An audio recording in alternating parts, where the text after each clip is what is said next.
जय हिंद दोस्तों, मैं रवि आज एक नए टॉपिक के साथ आपके सामने आया हूं।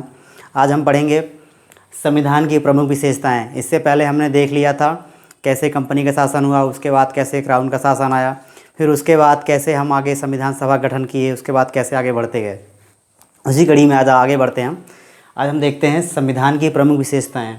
आइए देखते हैं silent feature of the constitution. संविधान में क्या क्या विशेषताएँ थी उसको आज हम पढ़ते हैं। देखिए, सबसे पहली बात क्या थी इसमें कि सबसे लंबा और लिखित संविधान। जो इसका पहला फीचर था वो क्या था? सबसे लंबा और लिखित संविधान। देखिए, संविधान दो तरह का होता है, एक होता है लिखित और एक होता है अलिखित। जैसे लिखित संविधान की बात करते हैं तो अमेरिका का संविधान हो गया, भारत का संविधान हो गया। ये कैसा संविधान है? लिखित है। यहाँ प्रॉपर एक डॉक्यूमेंट तैयार किया गया था, वही संविधान था। और अलिखित की बात करते हैं तो अलिखित कहाँ का था? ब्रिटेन का था। ब्रिटेन का संविधान कैसा था? अलिखित था। और लिखित किसका था?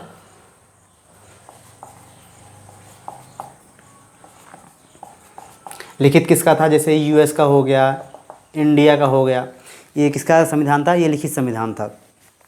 इस आगे और सबसे लंबे संविधान की जब बात आती है, आपको एक बात पता है, जो हमारा भारत का संविधान है वो पूरे दुनिया का सबसे बड़ा संविधान है, पूरे विश्व का सबसे बड़ा संविधान है। इतना बड़ा संविधान अभी कहीं पे भी नहीं है। क्योंकि जब ये संविधान बना था, जिस टाइम पे संविधान बना था, उस टाइम पे जो हमारे संविधान में अनुच्छेद थे वो 395 अनुच्छेद थे और 22 उसके भाग थे और 8 उसकी शेड्यूल थे, उसके अनुसूचियाँ थी। और आज ये बढ़कर हो गया, जो 395 वाला है वो आज बढ़ गया 470 से प्लस हो गया है। और जो 22 था ये आज 25 अनुसूचियाँ 25 भाग हो गए हैं। और जो अनुसूचियाँ हैं वो 8 से आज 12 हो गई हैं। मतलब कहीं ना कहीं बहुत ही एक लंबा दस्तावेज हो गया है हमारा संविधान, इसलिए इतना बड़ा संविधान कहता है। इसके पीछे कारण भी है, हम कई जगह से संविधान को हमने अडॉप्ट किया है, कई जगह से देखा है, ताकि कोई दिक्कतें ना हो, कोई उसमें समस्याएँ ना आए। इसी कारण संविधान इतना लंबा हो गया है। ठीक है, आइए अगले टॉपिक की तरफ चलते हैं। अगला जो टॉपिक है इसमें विभिन्न स्रोतों से लिया गया। ठीक है, तो इसमें क्या था कि जो हमारा संविधान था वो कई जगह से लिया गया। जैसे हमने बताया, जो इसका स्रोत है, हमने पूरी दुनिया के संविधानों का अध्ययन किया, चाहे वो ऑस्ट्रेलिया हो, जापान हो, यूएसएसआर हो जिसे आज हम रूस के नाम से जानते हैं, जर्मनी हो, या फिर अमेरिका हो, ब्रिटेन हो। मतलब लगभग हमने सैकड़ों संविधान का अध्ययन किया होगा, तब जाके हम इस जगह पहुँचे हैं। आयरलैंड हो, कई संविधानों का अध्ययन किया गया और सभी से अच्छी बात निकाली गई, उसको बिल्कुल छाना गया और जो उसमें से पॉजिटिव चीज़ निकली तब जाके हमारा संविधान बना। इतना सब देखने का कारण क्या था? कारण ये था कि ताकि हम कोई ऐसी चीज़ ना हो, किसी के अधिकारों का हनन ना हो पाए, ताकि हमको हर चीज़ प्रॉपर राइट से मिल पाए, इसीलिए हमने इतना इस पर समय बिताया। तो इसीलिए कहते हैं कि विभिन्न स्रोतों से लिया गया है। संविधान जो है इसमें इतनी जगहों का समावेशन है, इतनी चीज़ों का इसमें मिलावेश है, इसीलिए इसकी चीज़ें इतनी बढ़ गई। ठीक है, अगला क्या देखते हैं? कठोर एवं लचीला। कठोर एवं लचीला कहने का सेंस ये है कि जो हमारा संविधान है, जब इसको बदलने की बात आती है, जब इसके प्रावधान को चेंज करने की बात आती है, संविधान में संशोधन करने की बात आती है, तो वो कहाँ पे वो चीज़ कैसे डिनोट की जाती है कि हम उससे कितना जल्दी उसको बदल पा रहे हैं, वो उसके लचीलेपन को प्रदर्शित करता है। और हम कितना देर से, कितना कठिन हो जाता है किसी चीज़ को बदलना, संविधान को, वो उसके कठोरपन को दर्शाता है। इसका जो प्रावधान है, इसका जो प्रावधान दिया गया है, इसका ये 368 में हम कैसे संविधान को बदल सकते हैं। इसमें जो पहला इसमें होता है विशेष बहुमत। जो विशेष बहुमत होता है वो कहता है 2/3।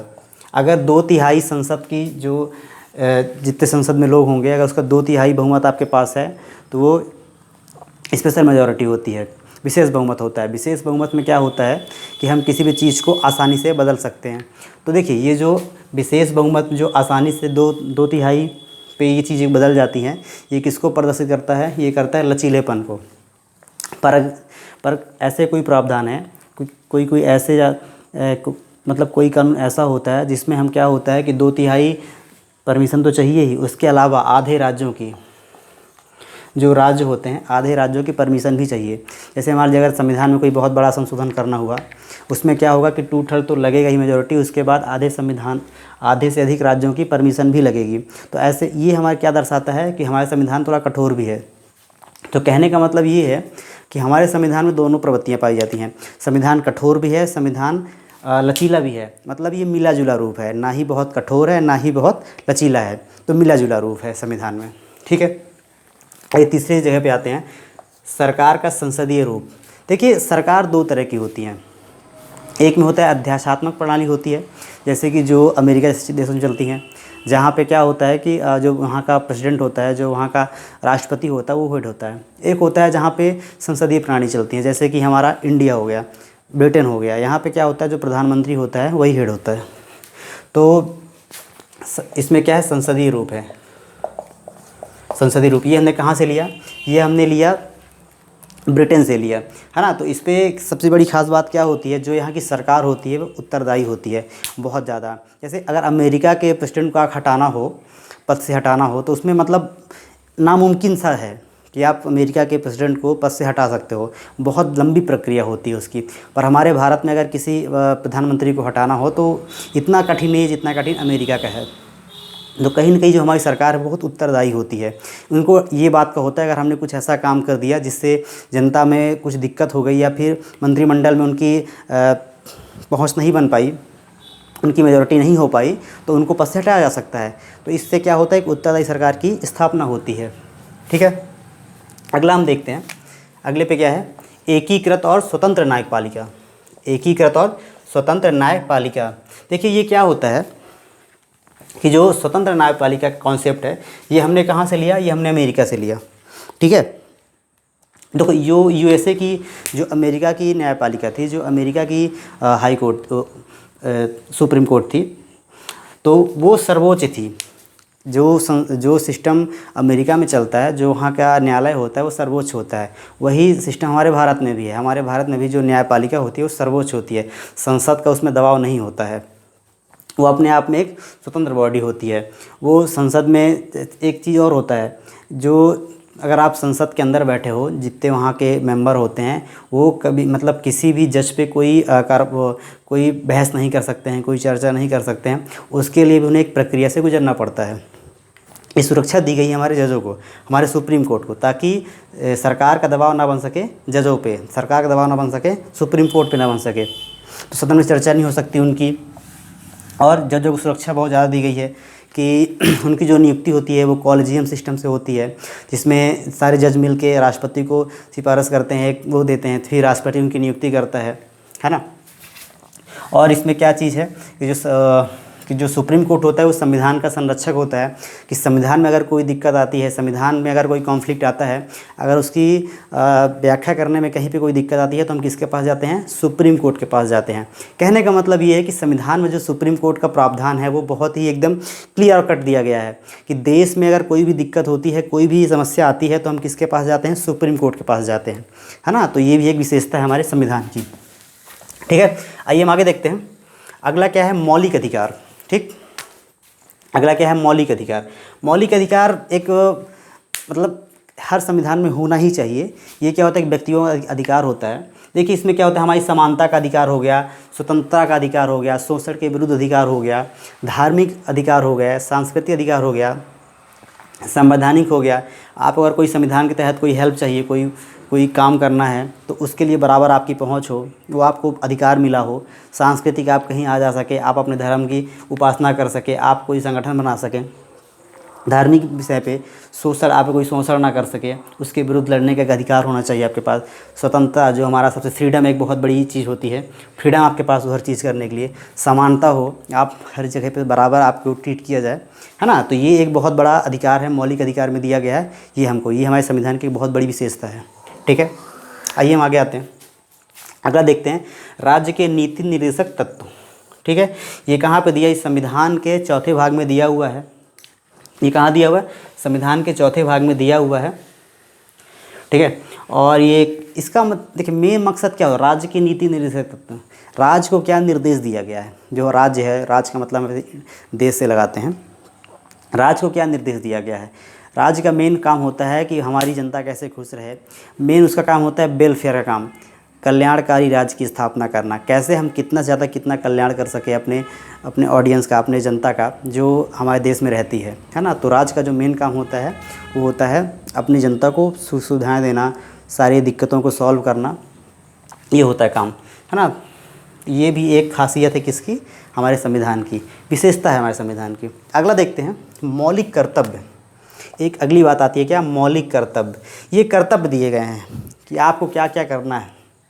ये भाग 4 के ए में दिया गया है। ये मूल संविधान में नहीं था, है ना। ये कहाँ पे था, जब ये मूल संविधान हमारा बना था, जब हमने 1950 में संविधान को अपनाया था, तभी संविधान में नहीं था। ये कब जोड़ा गया, ये 1976 में जोड़ा गया। स्वर्ण सिंह की समिति से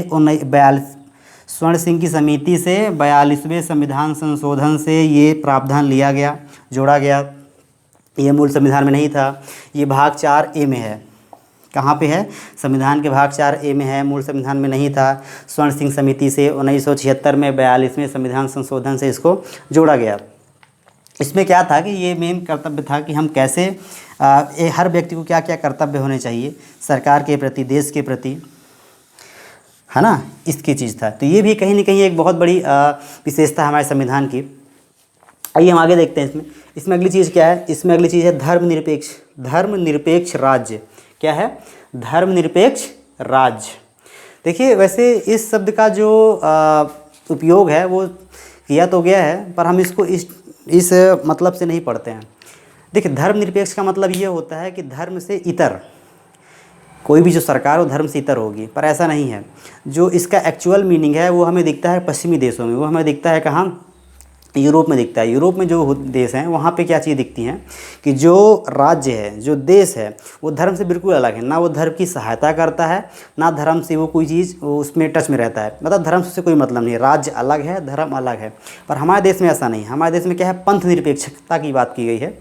धर्म निरपेक्षता तो ये आम बोलचाल की भाषा में हम इसको यूज़ करते हैं। इसका जो मेन एक्चुअल मीनिंग है वो क्या है, पंथ निरपेक्षता। इसका जो एक्चुअल मीनिंग है कि जो पंथ होता है उससे हम क्या करते हैं हमारे देश में, क्या इसका जो मेन मतलब क्या निकाला जाता है कि जो देश है, जो राज्य है, वो सभी धर्म को एक भाव मानेगा। वो किसी से अलग नहीं है, वो सभी धर्म को, वो कुंभ मेले में वो पैसा भी देगा, वो हज यात्रा के लिए सब्सिडी भी देगा। मतलब वो हर धर्म के लिए बराबर ही उसका कंट्रीब्यूशन रहता है। ये हमारे देश का इसका मेन मतलब होता है। ये आपको दिख भी जाएगा 14 से लेके 44 आर्टिकल तक इसकी सारी चीज़ दिखती भी हैं। 44 आर्टिकल में जैसे यूनिफॉर्म सिविल कोड की बात की गई है। यूनिफॉर्म सिविल कोड का मतलब होता है सभी के लिए समान कानून। इसकी चर्चाएं इस टाइम में काफ़ी चल रही हैं। अगर आप करंट में न्यूज़ देखते होंगे तो इसकी काफ़ी चर्चाएं चलती हैं इस टाइम पे। आर्टिकल 44 पे दिया गया है कैसे हम सिविल कोड बनाएंगे। उसमें क्या होगा, अभी क्या है कि हिंदुओं के लिए अलग कानून होता है और मुस्लिमों के लिए अलग कानून होता है। इसमें क्या है, एक सबको एक समान कानून दिया जाएगा। ये मूल संविधान में नहीं था। जो धर्मनिरपेक्ष की बात की है ये मूल संविधान में नहीं था। ये भी ध्यान रखने वाली बात है। मान लीजिए कभी अगर कोई ऐसा क्वेश्चन आ जाता है कि ये धर्मनिरपेक्षता की बात मूल संविधान में थी कि नहीं थी, तो इसका आंसर क्या लगाएंगे, नहीं थी। ये कब जोड़ा गया, ये 42वें संविधान संशोधन से प्रस्तावना में जोड़ा गया। ये कब जोड़ा गया, 42वें संविधान संशोधन से प्रस्तावना में जोड़ा गया था। ये मूल संविधान में नहीं था। ठीक है, धर्मनिरपेक्षता की बात, ये भी एक बहुत बड़ा फीचर है हमारे संविधान का। ये बहुत बड़ी बात करता है। ठीक है, इसके आगे हम देखते हैं। इसके आगे हम क्या देखते हैं, अगली चीज़ में क्या बताई गई है। इसमें अगली चीज़ बताई गई है सार्वभौमिक वयस्क मताधिकार। सार्वभौमिक वयस्क मताधिकार, इसका मतलब ये होता है कि जितने लोग वयस्क हैं वो सब वोट दे सकें, चुनाव में अपना मतदान दे सकें। ठीक है, इसका हम ये मतलब समझते हैं। ये कब हमारे उसमें लागू किया गया, 61 जो संविधान का संशोधन हुआ था, 61वें संविधान संशोधन से 21 से 18 किया गया। आपको ध्यान ये रखना है कि पहले कितना था, जब इस संविधान हमारा बन के तैयार हुआ था 1950 में, तो इसमें जो चीज़ें, जब इसमें जो वोट देने का जो उम्र रखा गया था लोगों का, वो कितना रखा गया था, 21 रखा गया था। ये बदला कब गया है, जब 61 का जब संविधान संशोधन हुआ है उसमें क्या किया गया था, 21 साल से कितना किया गया, 18 किया गया। आज जो हमारे यहाँ वोट देने की उम्र है चुनाव में किसी को चुनने का जो अधिकार है वो किस उम्र पे आता है? 18 साल पे आता है। ठीक है, तो ये सार्वभौमिक मताधिकार है। पहले भी ऐसा था, जब देश हमारा आज़ाद हुआ उसके बाद जब संविधान लागू हुआ तो क्या था कि उसके पहले तो ऐसा था नहीं, आपको पता है। उसके पहले तो कुछ और ही पद्धति अपनाई गई थी। इसके बाद जब से देश आज़ाद हुआ तो 1961 तक क्या चल रहा था, 21 साल के लोग जितने लोग थे वो सरकार को चुन रहे थे। इसके बाद से जब संशोधन हो गया तो 18 साल से ऊपर जितने भी लोग हैं वो सब वोट देने के अधिकारी हो गए थे। ठीक है, इसके बाद जो अगली बात आती है ना, इसके बाद जो अगली बात आती है वो क्या आती है? एकल नागरिकता। ये हमारे देश का एक बहुत अच्छा फीचर है, एकल नागरिकता। आइए देखते हैं एकल नागरिकता का मतलब क्या होता है। जैसे हमारे देश में क्या है कि एकल नागरिकता की बात की गई है कि हमारे पास नागरिकता सिर्फ किसकी है? देश की है, राज्य की नागरिकता नहीं होती है। हम नागरिक किसके हैं? भारत के नागरिक हैं।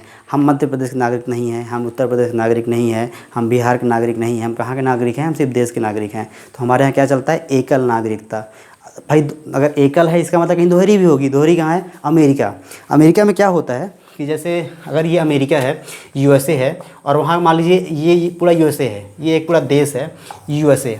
ठीक है, और ये उसका कोई प्रांत है, ये उसका कोई प्रांत है, ये मान लीजिए वाशिंगटन डीसी है, ये वाशिंगटन डीसी है। तो अगर यहाँ पे कोई व्यक्ति रह रहा है, अगर यहाँ पे कोई व्यक्ति रह रहा है तो उस व्यक्ति के लिए नागरिकता दो है। एक तो वो यूएस का भी सिटीजन है, यूएस का भी, और एक तो वो वाशिंगटन डीसी का भी है। कहने का मतलब इसके पास दोहरी नागरिकता है। वो बंदा दो जगह का नागरिक है। उसके पास राज्य की अलग नागरिकता है और देश की अलग नागरिकता है ना। तो अमेरिका में क्या चलता है? दोहरी नागरिकता का प्रावधान है। हमारे देश में ऐसा कुछ नहीं है। हम नागरिक सिर्फ देश के हैं, हम राज्य के नागरिक नहीं हैं। पर अमेरिका का नियम थोड़ा सा अलग है। ठीक है, तो एकल नागरिकता की बात हो गई। इसके बाद आता है आपातकालीन प्रावधान। क्या आता है? आपातकालीन प्रावधान। देखिए इमरजेंसी की बात चल रही है यहाँ पे। जो इमरजेंसी की बात की गई है वो किस में गई है? वो 3 तरह की इमरजेंसियाँ होती हैं। एक होती है राष्ट्रीय आपात, जो 352 में बात कही गई है। दूसरा होता है राज्य की आपात, जब राष्ट्रपति शासन लगता है। उसमें 2 तरह का होता है। एक होता है जब किसी राज्य की बात हो तो 356 में प्रावधान दिया गया है। 356 में आर्टिकल की बात कर रहा हूँ। अगर केंद्र की बात चल रही है तो वो किस में होता है? वो 365 की बात चल रही है। तो एक राष्ट्रीय आपात हो गया, एक राज्य आपात हो गया, जब राष्ट्रपति शासन लगाया जाता है। जब कहीं आंतरिक अशांति हो, कोई युद्ध हो गया हो, कहीं कोई समस्या आ गई हो। और एक वित्तीय आपात होता है, जब धन से संबंधित कोई आपात आता है, धन की कोई कमी हो जाती है तो उस तरह में कोई आपात लगाना है। उसकी चर्चा कहाँ की गई है? उसकी चर्चा की गई 360 आर्टिकल में की गई है ना। तो ये आपातकालीन प्रावधान भी हमारे देश में ये एक बार देखा गया था। ये तो बहुत कम बार लगा। जब इंदिरा गांधी जी की सरकार थी तब ये आपातकालीन का प्रावधान देखा गया था, तब उन्होंने इमरजेंसी लगाई थी। ठीक है ना, तो ये आपातकालीन का प्रावधान हो गया। तो ये भी एक बहुत बड़ा फीचर है हमारे कॉन्स्टिट्यूशन का, संविधान का। ठीक है, अब देखिए आगे हम देखते हैं इसमें क्या है? त्रिस्तरीय सरकार। ये बहुत बड़ा, ये गांधी जी इसके बहुत बड़े समर्थक थे, त्रिस्तरीय सरकार के, जिसे पंचायती राज के नाम से आज जानते हैं। ये कब लाया गया था? 1992 में लाया गया था। ये 73वें संविधान संशोधन से पंचायती राज को लाया गया था, और जो 74वें संविधान संशोधन से अनुसूची में जोड़ा गया था। ये किसमें? नगर पालिका की बात की गई थी। कहने का मतलब ये है कि 1992 से पहले ना ही नगर निगम वाला कॉन्सेप्ट था और ना ही पंचायती राज वाला था। तो जब 73वां संविधान संशोधन हुआ था, इसको भाग 9 में जोड़ा गया था, और भाग 9 में जोड़ा गया था और 11वीं अनुसूची पे जोड़ा गया था इसको, है ना। तो 11वीं अनुसूची भाग 9 73वें संविधान संशोधन से किसकी बात की गई थी? पंचायती राज पे। जैसे अभी आज हमारे यहाँ क्या होता है कि जो हमारा शासन चलता है वो 2 चलता है। एक होता है केंद्र का चलता है और एक होता है राज्य का चलता है। अभी स्थानीय स्तर पर नहीं होता है। तो अब इसके बाद से क्या हो गया था? ये केंद्र हो गया, ये केंद्र हो गया, ये राज्य हो गया, ये स्टेट हो गया, ये स्टेट हो गया, और यहाँ पे भी क्या था? ये पंचायती राज हो गया और नगर पालिका हो गया, है ना। तो कहने का मतलब ये स्थानीय तौर पर ये हर डिस्ट्रिक्ट में देखा जाएगा, ये हर गांव में देखा जाएगा और ये हर डिस्ट्रिक्ट में देखा जाएगा। जो नगर पालिका का कॉन्सेप्ट है, जो पंचायती राज का कॉन्सेप्ट है ना, तो ये देखा गया था। 74वें संशोधन से भाग 9A में जोड़ा गया था नगर पालिका को 12वीं अनुसूची में, और 11वीं पे पंचायती राज को, है ना। तो ये भी हमने देख लिया। तो ये भी एक बहुत बड़ा फीचर है हमारे संविधान का। ये ऐसा, आप ये समझिए कि ऐसा फीचर अभी कहीं दिखने को मिलता नहीं है कि तीन जगह, तीन स्तर पे कोई सरकार चल रही हो, पर हमारे यहाँ 3 स्तर पे काम होता है। एक देश लेवल पे, एक राज्य लेवल पे और स्थानीय लेवल पे, जो लोकल लेवल पे होता है, पंचायती राज। गांधी जी इसके बहुत बड़े समर्थक, गांधी जी कई बार तक कहते गए, हालांकि उसके बाद काफ़ी दिन बाद इसको अपनाया गया, 1992 में अपनाया गया त्रिस्तरीय सरकार, है ना। तो ये भी एक बहुत बड़ा फीचर हमारे देश का है, हमारे संविधान का है। तो संविधान की बहुत विशेषताएं थी। तो इसके बाद तो हमारा आज का क्लास यहीं तक रहेगा। इसके बाद आगे हम अभी देखेंगे, अभी जो आने वाले टॉपिक होंगे उसको भी हम देखेंगे। इसमें आपको अगर हमारा प्रयास अच्छा लगता है, अगर आप इससे कुछ हेल्प मिल रही है, तो आप हमें लाइक कर सकते हैं और आगे हमें अपना प्यार दे सकते हैं, शेयर कर सकते हैं, सब्सक्राइब कर सकते हैं। तो आइए हम आगे फिर इसके बाद आगे देखेंगे। जब इसके बाद अभी हम संविधान जब पढ़ेंगे, जब हम इनके जितने टॉपिक अभी हमने यहाँ पे बात की है, हम ये जब सबको अलग अलग पढ़ेंगे तो फिर इनको और विस्तार से पढ़ेंगे और डिटेल से पढ़ेंगे। तो यहीं तक के लिए नमस्कार, आपका दिन बहुत अच्छा हो, बहुत बहुत धन्यवाद।